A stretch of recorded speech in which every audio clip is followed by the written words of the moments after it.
কেন মারলে নিজের ভাইজিকে? কি কারণে মারলে? হ্যাঁ, কেন মারলে? খুন কেন করছো? হ্যাঁ, খুন কেন করছো? গতকালই আমরা নিখোঁজ আদিবাসী নাবালিকার যে খবর আপনাদের সামনে তুলে ধরেছিলাম, আজ তার নয়া মোড় সামনে আসছে। একেবারে ঠিক শুনছেন, ফাঁসি দেওয়া গয়াগঙ্গা চা বাগানে আদিবাসী কিশোরীর খুনের ঘটনার নয়া মোড় সামনে এলো। শ্বাসরোধ করে খুন করার অভিযোগ উঠল মৃতের কাকার বিরুদ্ধেই। হ্যাঁ হ্যাঁ, একেবারেই ঠিক শুনছেন। তবে শুনে অবাক হলেন কি?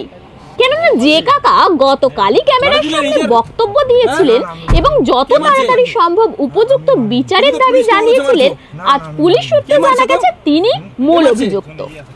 পুলিশের জিজ্ঞাসাবাদে অভিযুক্ত স্বীকার করে নিয়েছে তার অপকর্মের কথা, এমনই দাবি জেলা পুলিশের। আমরা শোনাবো গতকালই এই কাকা কি বলেছিলেন। क्या अभी आप लोगों का मांग है?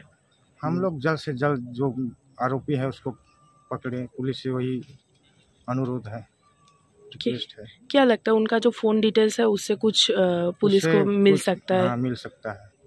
मतलब आप लोगों का जो नॉर्मल शक जाता है वो जिससे बात करता था उससे हो सकता है? उसी से भी शक जाता है। गांव में कहे कि गांव में तो किसी से उतना वो दोस्त नहीं था, उसका लड़का दोस्त कोई था ही नहीं, सिर्फ लड़की दोषी। তাহলে ভাবতে পারছেন কি কাকে আমরা বিশ্বাস করব, কে আপন কে পর কিভাবে বুঝবো? যেখানে গতকালই তিনি একেবারে মরিয়া হয়ে উঠেছিলেন উপযুক্ত বিচারের আশায়, আজ তিনি হয়ে গেলেন মূল অভিযুক্ত। মঙ্গলবার বিকেলে নবম শ্রেণীর ছাত্রী ওই আদিবাসী কিশোরীকে মৃত অবস্থায় উদ্ধার করে ফাঁসিদেওয়া থানার অন্তর্গত ঘোষপুকুর ফাঁড়ির পুলিশ। গত 18 আগস্ট থেকে নিরুদ্দেশ ছিল ওই কিশোরী। পরিবারের পক্ষ থেকে থানায় অভিযোগও দায়ের করা হয়। নিখোঁজের ঘটনা সামনে আসতেই পুলিশ ড্রোনের সাহায্যে কিশোরীর সন্ধানে নামে। মঙ্গলবার বিকেলে চা বাগানের একটি নালা থেকে দুর্গন্ধ বের হওয়ায় শ্রমিকেরা দেখতে পান ওই কিশোরীটির দেহটি একটি ভারী পাথর দিয়ে চাপা অবস্থায় ছিল। পুলিশকে খবর দেওয়া হলে পুলিশের ফরেনসিক টিম এসে ঘটনাস্থলে নমুনা সংগ্রহ করে। ঘটনাস্থলে দাঁড়িয়েই মৃতের কাকা রাকেশ খেস দাবি করেছিলেন তার ভাইজিকে যে বা যারা খুন করেছে তাদের কঠোর শাস্তির। মঙ্গলবার রাতেই পুলিশের পক্ষ থেকে ওই মৃত কিশোরীর পরিবার সহ অন্যান্যদের জিজ্ঞাসাবাদ চালায়। আর অভিযোগের জিজ্ঞাসাবাদেই মৃতের কাকা রাকেশ খেস তার অপকর্মের কথা কবুল করে নেয়।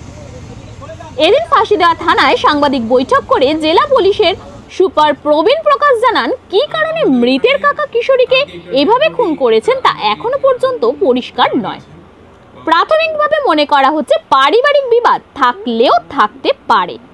ফরেনসিক রিপোর্ট, পোস্টমর্টেম রিপোর্ট পেলে তা জানা যাবে এই খুনের ঘটনায় আরও কেউ বা কারা জড়িত আছে কিনা বা খুনের জন্য অন্য কোনো রকম তথ্য উঠে আসে কিনা তাও রিপোর্টে আসলেই জানা যাবে পুরো বিষয়।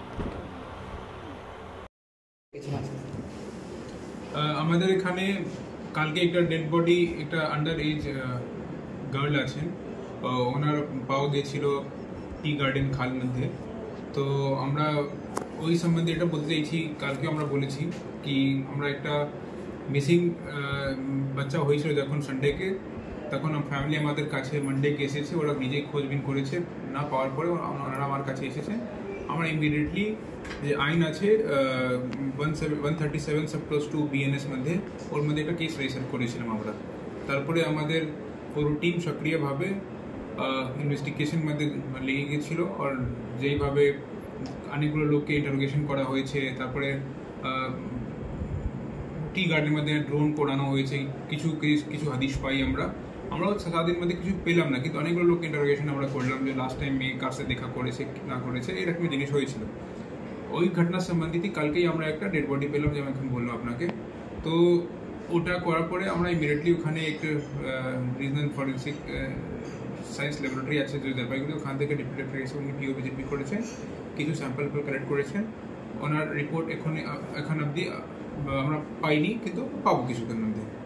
আমরা এই তদন্ত করতে করতে কিছু ইনভেস্টিগেশনের মধ্যে কিছু সন্দেহ পেলাম কিছু লোকের উপরে, তাদেরকে আমরা কালকেই রাত্রির মধ্যেই আমরা ইন্টারোগেশন করলাম। ইন্টারোগেশন করার পরে আমরা পাচ্ছি কি যে একটা লোক আছে রাকেশ খেস নাম আছে, উনি রিলেটিভ আছেন, যে ভিজি আছেন ওনার, উনি এই আমাদের সামনে কনফিউজ করেছেন যে উনি মার্ডার করেছেন, কোনো কারণবশ মার্ডার করেছেন, সেটা তদন্তের ব্যাপার আছে, সেটা আর ক্লিয়ার হয়ে আমরা জানাতে পারবো আপনাকে। আর এতটুকুই আছে কি এর মধ্যে কোনো বাইরের লোক এখন কোনো কিছু পেলাম না, বাট যদি কিছু আর আমরা পাই তো আমরা আর এর মধ্যে ইনভেস্টিগেশন যে বি আইনভাবে ব্যবস্থা নিতে হবে সেটা ব্যবস্থা নেব আমরা। স্যার কবে মারা গিয়েছিলেন তাহলে মেয়েটি? আমরা যে খবর পেয়েছি যে ইনভেস্টিগেশন মধ্যে এখন অবধি কি যেই দিন থেকে মিসিং হয়েছে সেই দিনের রাত্রিকেই মেরেছে, তারপরে ওখানে ফেলে দিয়েছে, ওই যেখানে আমরা জায়গা থেকে বডি রিকভার করলাম। দুজনের মধ্যে কি রিলেশন ছিল? চাচা আছে, কাকু ভাই। কাকু। তো কেন মারলো স্যার, কারণটা কিছু প্রাথমিকভাবে? এক্স্যাক্টলি কারণ বলতে পারছে না, রাগ আছে কিছু, এরকম কিছু বলছে, বাট ক্লিয়ারলি বলছে না কি কি আছে না আছে, বাট রাগ এরকম লাগছে।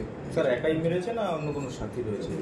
এখন অব্দি এটাই পাচ্ছি আমরা, তাই আপনাকে বললাম কি আমরা আর অনেক লোককে জিজ্ঞাসা করছি ইনভেস্টিগেশন মধ্যে যে হেল্প করতে পারে, যদি আমরা কিছু আর লোকের নাম পাই এর মধ্যে ডেফিনেটলি আমরা আইনভাবে ব্যবস্থা নিতে হবে, ওটা নেব।